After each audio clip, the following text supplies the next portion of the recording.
At around 4:20 p.m. on November of 1971, a 10-year-old child named Carmen Colon disappeared while returning home from an errand in Rochester, New York.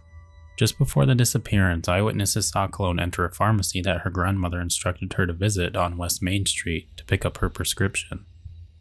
When she entered the store, the owner informed her that the prescription had not been processed yet and that she needed to wait. In a panic, she told the store owner that she had to go and just walked out. When she walked out of the store, she was then observed entering a car park close to the pharmacy when she reportedly walked there. 3 hours later, Carmen Colon was reported missing. Roughly an hour after Carmen Colon left the pharmacy, a motorist driving along Interstate 490 reportedly witnessed the child, naked from the waist down, running from a reversing vehicle, waving her arms and shouting in an attempt to flag down a passing vehicle, but no one stopped. During the time of this incident, it was reported that one witness said they observed Colon being led back to the vehicle by her abductor. 2 days later, after she was reported missing, 2 teenage boys discovered Carmen Colon's body in a gully not far from Interstate 490, close to a village called Churchville. This location was approximately 12 miles from where she was last seen alive. An autopsy revealed that the child had suffered a fracture to her skull and her vertebrae and was also sexually assaulted before she had been strangled to death.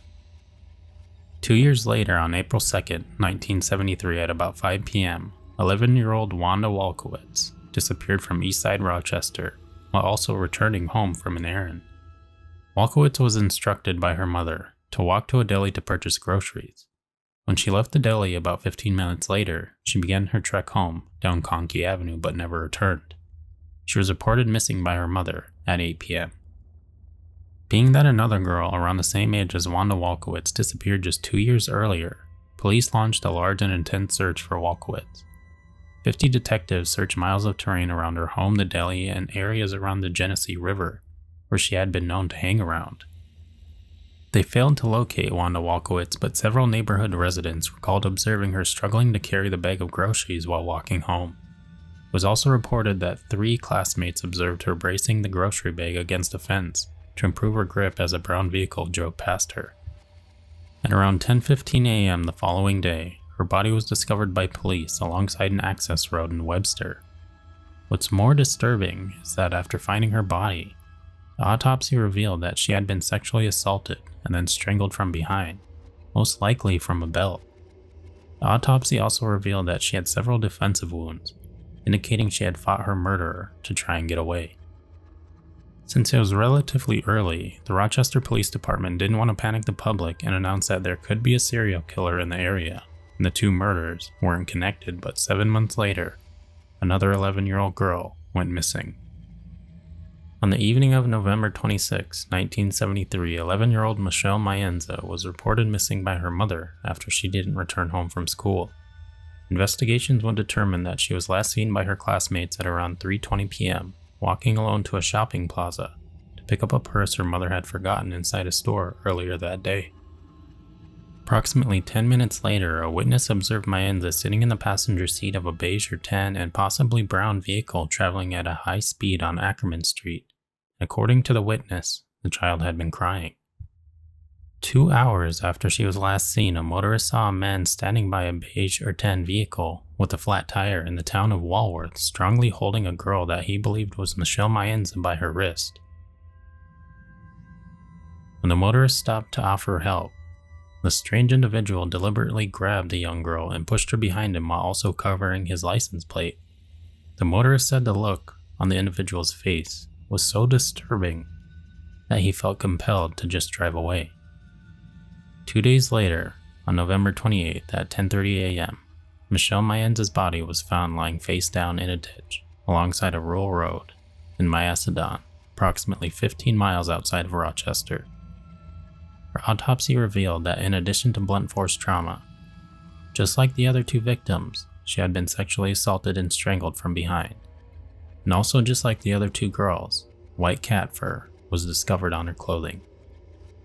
Aside from the murder and assault of Michelle Maenza, what's disturbing is that an analysis of the contents of her stomach revealed traces of hamburger and onions that had been consumed approximately 1 hour before her murder, giving credence to reports of a girl matching her description at a fast food restaurant seen with a Caucasian man with dark hair between the ages of 25 and 35 in the town of Penfield, just 10 minutes away from Rochester. 3 notable suspects were questioned after the deaths of the young girls. In the case of Carmen Colon, her uncle Miguel Colon was considered to be a strong suspect. Just weeks before her death, he purchased a vehicle closely matching the one seen by eyewitnesses reversing on Interstate 490, where she was last seen. 2 days after Carmen Colon's death, Miguel Colon told a friend that he had done something wrong in Rochester and needed to leave the country. 4 days later, he relocated from Rochester to Puerto Rico and died by suicide in 1991. Dennis Tremini was another strong suspect in the string of murders. He was a prolific serial offender known as the Garage Rapist. Between 1971 and 1973, he committed a minimum of 14 rapes of teenage girls and young women, and even owned a vehicle that matched the description from eyewitnesses. While attempting to abduct another victim, he was pursued by police and died by suicide during the chase. Kenneth Bianchi was a third suspect in the Alphabet murders. He was a serial killer who at the time of the 3 murders worked as an ice cream vendor in Rochester. Between 1977 and 1978, he and his cousin committed the Hillside Strangler murders of 10 girls and young women between the ages of 12 and 28.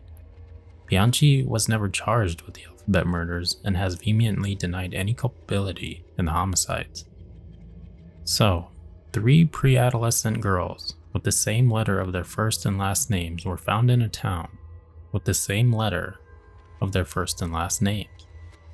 All 3 bodies were discovered close to an expressway at a location accessible by vehicle, and each victim had reportedly been thrown out from or carried from a car to the location where their bodies had been discarded. All 3 murders received intense public outrage, and all 3 received intense publicity. Following the murder of Michelle Maenza, investigators finally announced the possibility of a serial killer and released a composite drawing of the individual seen with the children by numerous eyewitnesses to the media. Along with the composite drawing, they also opened up an anonymous tip line and even offered a substantial reward for anyone with information. Although these efforts resulted in numerous calls from the public, no credible suspect was located. Investigators interrogated more than 800 potential suspects in relation to the Alphabet murders. The perpetrator or perpetrators of the homicide were never caught, and the case remains unsolved.